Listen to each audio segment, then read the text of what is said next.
amaduuka agamu gakola kifuula nnenge.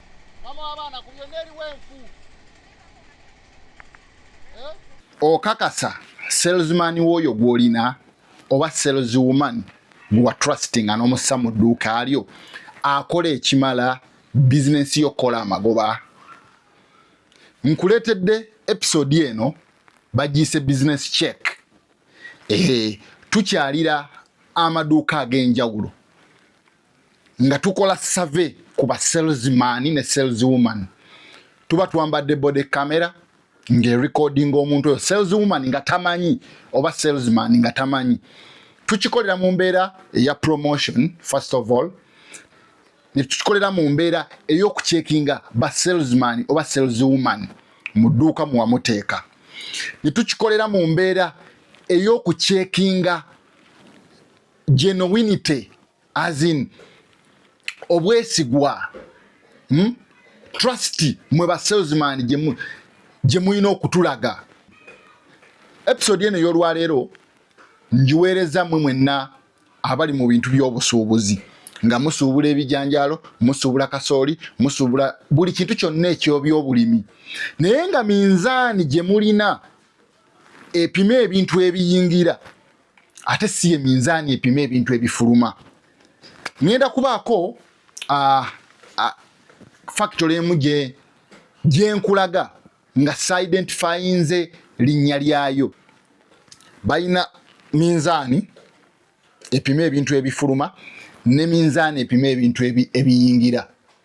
Minzaani epima ebiyingira emakinga sure nti yamulekerayo between a kilogram to a quarter.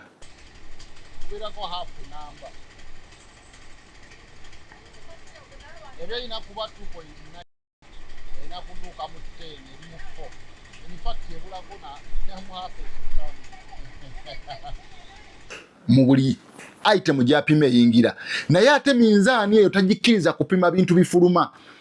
Alina minzaani ndala gy'apimisa ebintu ebifuluma. So tugenda kuba tubalaga bizinesi z'abana Uganda engeri gye zitambulamu. Tulinamukko weakness mu sales.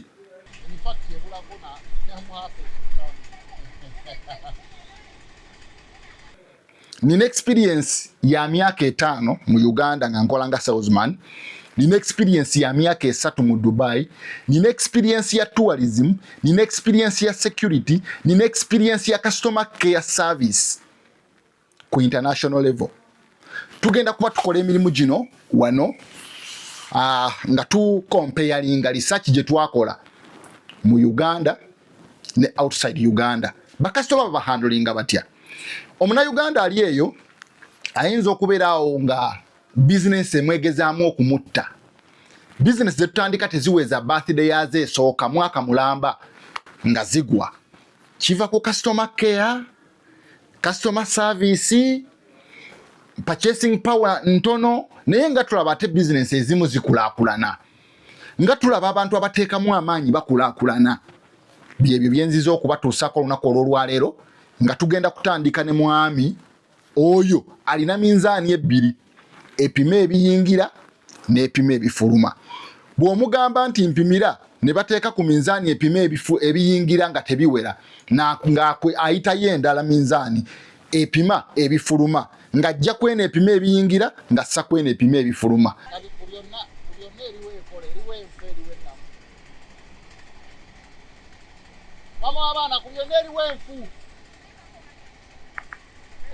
Nga ajja kwena epima ebiyingira nga ssa kwena epima ebifuluma.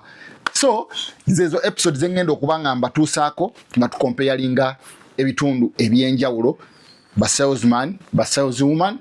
Gw'omugagga ali eyo olabe tukutuuseeko obubaka obuwedde, olabe engeri oyo salesman wo gy'ahandlingamu ba customer. Let's go.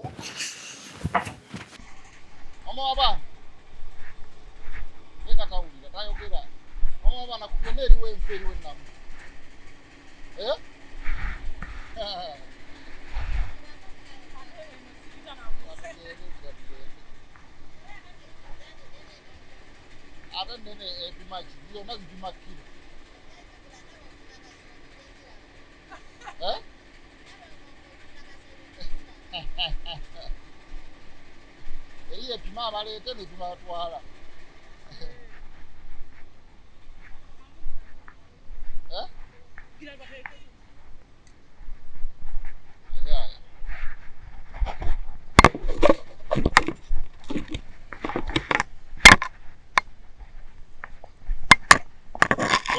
Tondikira omusajja gye twakulira bamuyita Mutema Kiro.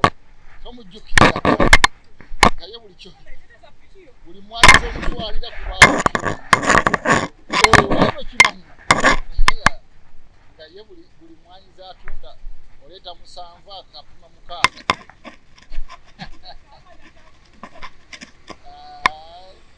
Ate gwe okyali mwana muto. Kiro